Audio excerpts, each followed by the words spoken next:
अक्षय तृतीया, जिस दिन बिना शुभ मुहूर्त के कोई भी शुभ कार्य किया जाता है और उसे सफल माना जाता है। लेकिन क्या इसकी पौराणिक कथा है और कैसे हम इसे समझ सकते हैं? नमस्कार, मैं हूं सुप्रिया। हिंदू धर्म में अक्षय तृतीया का विशेष महत्व बताया जाता है। इस वर्ष अक्षय तृतीया 30 अप्रैल यानी बुधवार के दिन मनाई जाएगी। मान्यता है कि इस दिन आरंभ किए गए कार्यों या किए गए दान का कभी क्षय नहीं होता, इसलिए अक्षय तृतीया इसे कहा जाता है। महाभारत के अनुसार इस दिन भगवान श्री कृष्ण ने युधिष्ठिर को बताया था कि आज के दिन जो भी रचनात्मक अथवा पुण्य कार्य किए जाएंगे उनका फल अक्षय होगा। जी हाँ, अक्षय तृतीया के दिन वृंदावन के बांके बिहारी मंदिर में श्री विग्रह के चरण दर्शन होते हैं। यमुनोत्री धाम के कपाट भी इसी दिन खोले जाते हैं। चलिए विस्तार से जानते हैं अक्षय तृतीया के दिन का धार्मिक महत्व क्या है। सबसे पहले जान लीजिए कि अक्षय तृतीया को अबोझ मुहूर्त भी बोला जाता है। जी हाँ, अब अबोझ मुहूर्त का क्या महत्व है, सबसे पहले ये जानिए।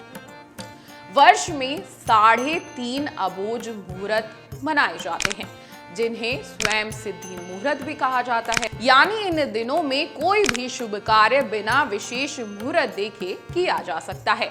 इन 3.5 मुहूर्तों में क्या शामिल है, ये सुनिए। चैत्र शुक्ल प्रतिपदा यानी कि गुड़ी पड़वा, अक्षय तृतीया, विजयदशमी यानी कि दशहरा और कार्तिक शुक्ल प्रतिपदा जिस दिन आधा मुहूर्त होता है।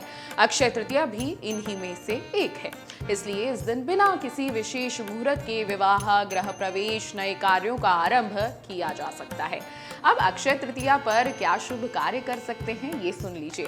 वैसे तो अक्षय तृतीया पर कोई भी शुभ कार्य करना किसी भी मुहूर्त में किसी भी समय में शुभ ही होता है, लेकिन अक्षय तृतीया पर आप बिना शुभ मुहूर्त के विवाह भी कर सकते हैं। जी हाँ, गृह प्रवेश भी इस दिन कभी भी कर सकते हैं। आप इस दिन नया व्यापार भी आरंभ करने का सोच सकते हैं। प्रतिष्ठान या व्यापार की नई शुरुआत इस दिन बेहद शुभ होती है। अगर चाहें तो सोना खरीदना इस दिन बेहद लाभकारी बताया जाता है। भूमि और वाहन भी इस दिन खरीद सकते हैं। साथ ही साथ आपको बता दें कि जमीन खरीदना तो इस दिन बहुत ही शुभ माना जाता है। आपको इस दिन हवन, जप, कोई भी साधना अगर करवानी हो तो आप किसी भी समय करवा सकते हैं। देवी लक्ष्मी और विष्णु का पूजन इस दिन करना चाहिए। जी हाँ, समृद्धि और मनोकामना पूर्ति हेतु इस दिन पूजन बेहद ही शुभ बताया गया है। पदभार कोई भी अगर आप ग्रहण करना चाहते हैं तो ये दिन बहुत शुभ होता है। इस दिन दान पुण्य करने का भी बहुत महत्व है। गरीबों और जरूरतमंदों को दान करना भी बेहद ही इस दिन शुभ होता है। अक्षय तृतीया का क्या पौराणिक महत्व है, अब ये जान लीजिए। इस दिन भगवान विष्णु के नर नारायण यानी परशुराम और हयग्रीव अवतार हुए थे। ब्रह्मा जी के पुत्र अक्षय कुमार का जन्म हुआ था। यक्षराज कुबेर को खजाना प्राप्त हुआ था। मां गंगा का अवतरण इसी दिन हुआ था। भगवान कृष्ण से सुदामा का मिलन भी अक्षय तृतीया के दिन ही बताया जाता है। सतयुग और त्रेता युग की शुरुआत और द्वापर युग का समापन भी इसी दिन हुआ था। वेद व्यास और भगवान गणेश ने महाभारत की रचना का प्रारंभ भी इसी दिन किया था।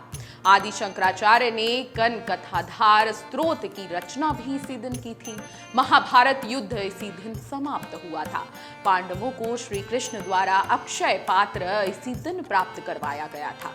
जैन धर्म के प्रथम तीर्थकर ऋषभदेव जी ने कठिन तपस्या के बाद पारना इसी दिन किया था।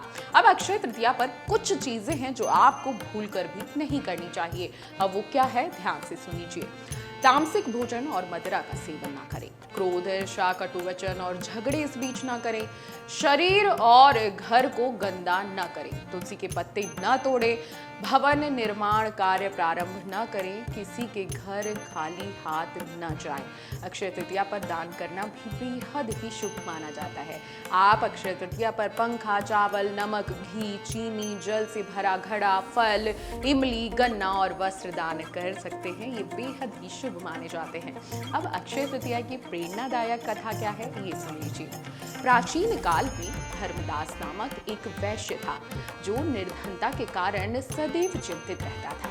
एक बार अक्षय तृतीया व्रत के महत्व को सुनकर उसने विधि पूर्वक गंगा स्नान किया, देवी देवताओं की पूजा की और दिव्य वस्तुओं का दान कर दिया। वृद्धावस्था, रोग और पारिवारिक परेशानियों के बावजूद वह धर्म पथ से विचलित नहीं हुआ। अगले जन्म में वह कुशावती का राजा बन गया और अक्षय तृतीया के पुण्य प्रभाव से धनी, प्रतापी और धर्मनिष्ठ राजा कहलाया। यह कथा बताती है कि अक्षय तृतीया पर किया गया पुण्य कभी भी नष्ट नहीं होता और जीवन को धन धान्य से भर देता है। इसलिए क्षमता अनुसार ही सही अक्षय तृतीया के दिन जरूर दान करें। अगर आप ये वीडियो YouTube पर देख रहे हैं तो हमारे चैनल को सब्सक्राइब कर बेल आइकन दबाएं और Facebook पर देख रहे हैं तो हमारे पेज को लाइक करें। 8 मिलियन प्लस सब्सक्राइबर, आपके इस भरोसे के लिए बहुत धन्यवाद।